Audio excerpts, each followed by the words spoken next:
In this week's episode of Bitesize Biohacks, I'm going to be talking to you all about the healing effects of light. Now, you can get light easily, naturally, freely from the sun. You can also use things like red light therapy devices. But what you really need to understand is that light is bioactive in humans. And that's what I'm going to be explaining all about in today's podcast episode.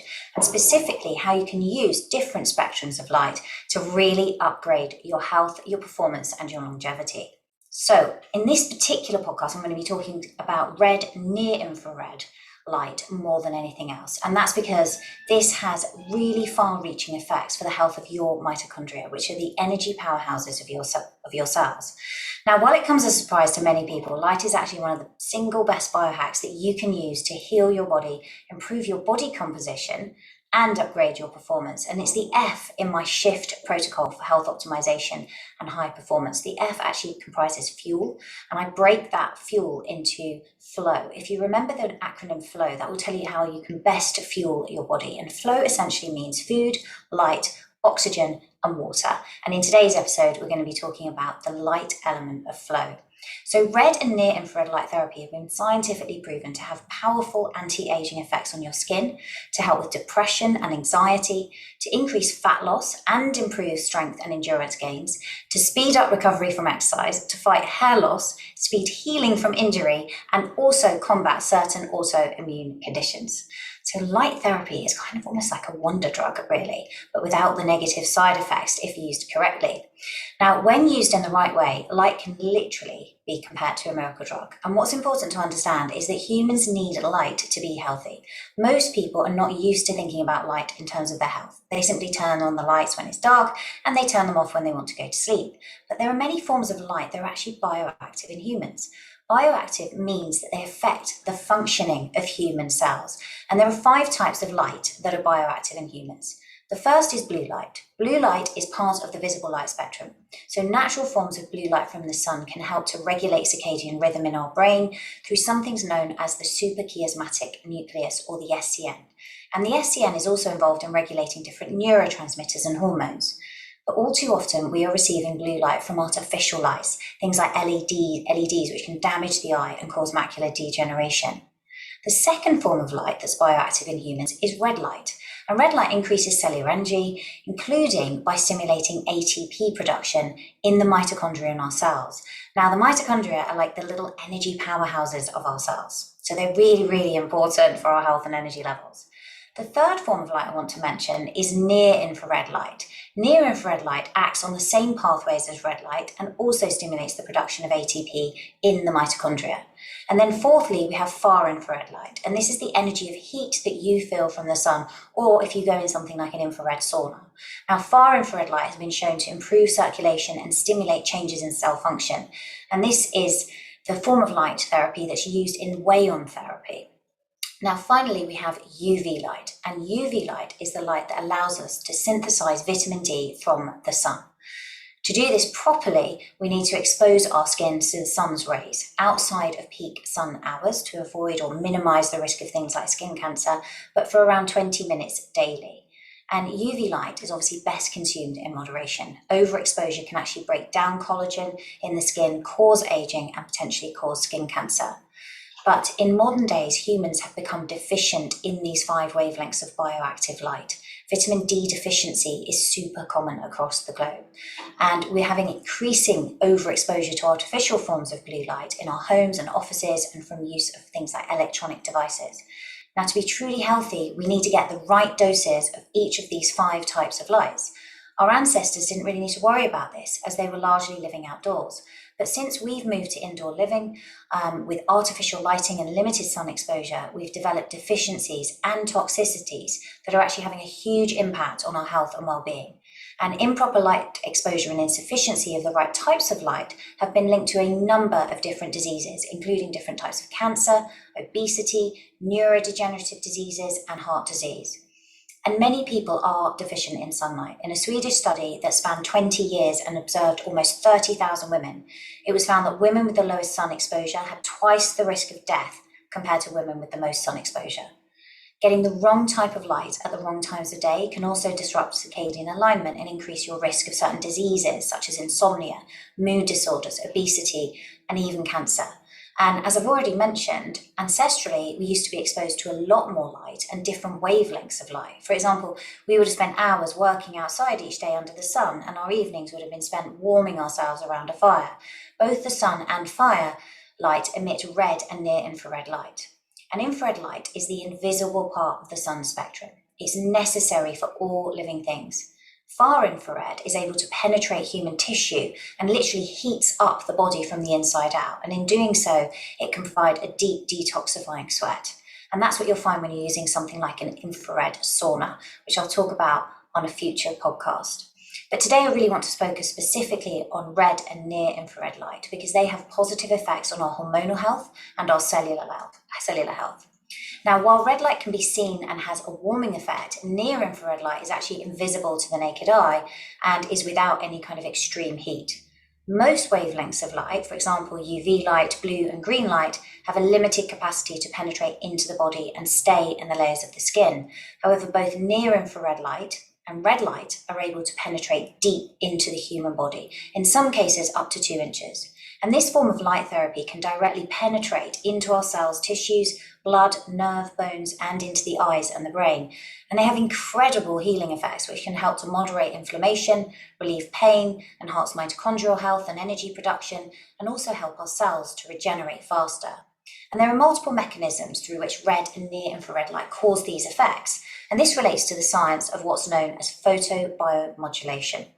Photobiomodulation is the changing of our biology with light, and it has very diverse applications from improving wellness, enhancing sports performance, cosmetic applications, and therapeutic treatment.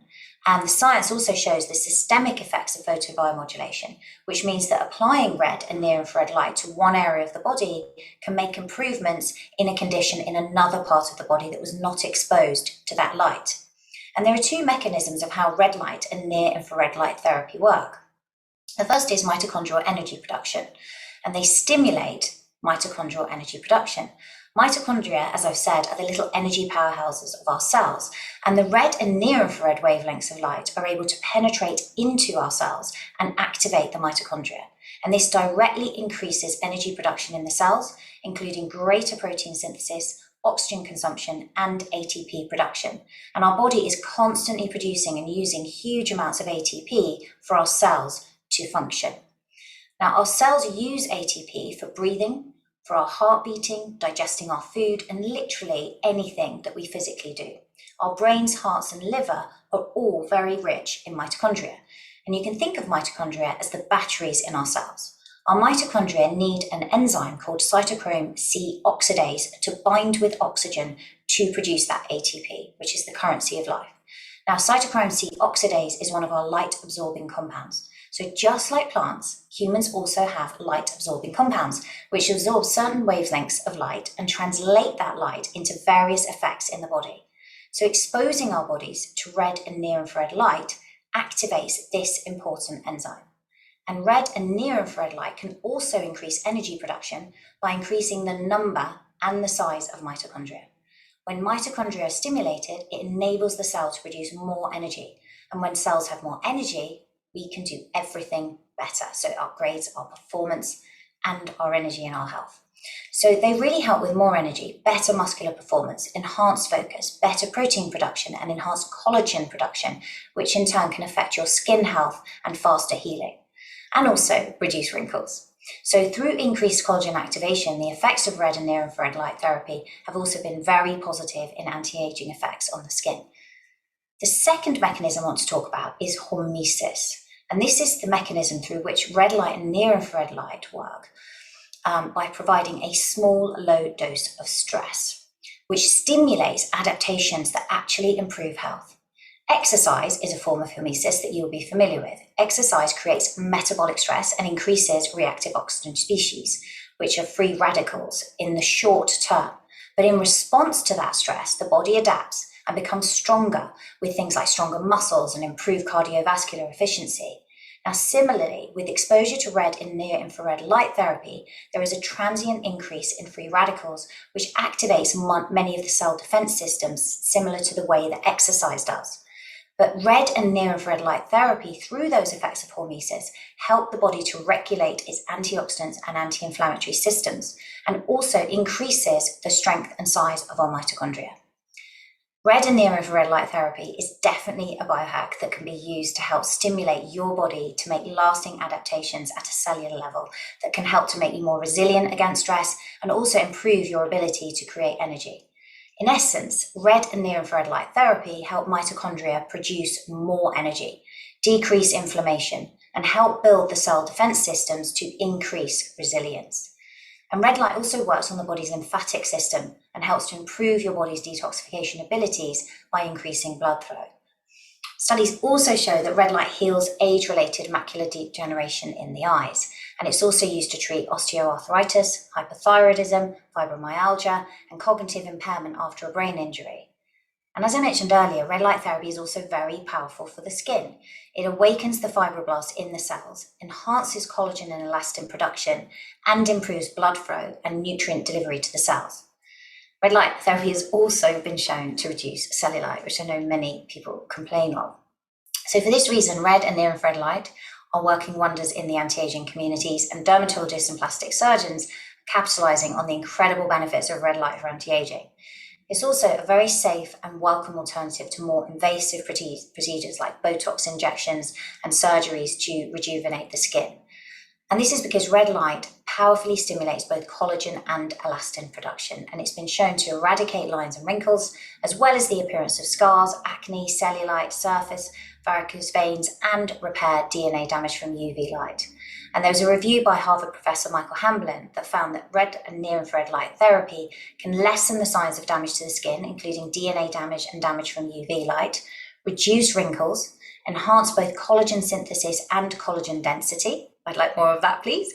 And in fact, research has shown it can enhance production of collagen by 31%. So it's one of the main reasons that I love to stand in front of my red light every morning. You can see actually one of my red light hair therapy devices in my office if you're watching this on YouTube.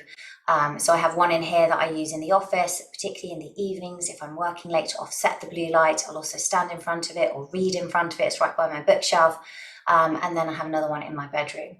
Now, this collagen synthesis is really important because it's the loss in collagen that is in part responsible for saggy skin that can come with aging around the neck and jowls. And it can accelerate repair in the epithelial layer of the skin and also combat other skin conditions like acne, hyperpigmentation, keloid scarring, vitiligo, and psoriasis. And it's been shown to speed up the healing of wounds by enhancing skin tissue repair and growth of new skin cells. So to benefit from the effects of red and near-infrared light, getting outside in the sun can be very helpful. However, what you want to be careful of is the UV light because that can cause some damage. Now, about 34% of the overall solar spectrum is in the red to near-infrared therapeutic range. So definitely the sun is a free resource. The best time to go outside to get that red and near-infrared light is actually at sunrise and sunset. And that's when you will have less UV exposure because the UV is being blocked and scattered by the atmosphere at those times. So sunrise and sunset, good time to go and get your daily dose of near-infrared and red light. There's one study that basically recommends if your shadow is taller than you are, then you're getting the ideal of sun exposure to red and near-infrared and safely avoiding UV light.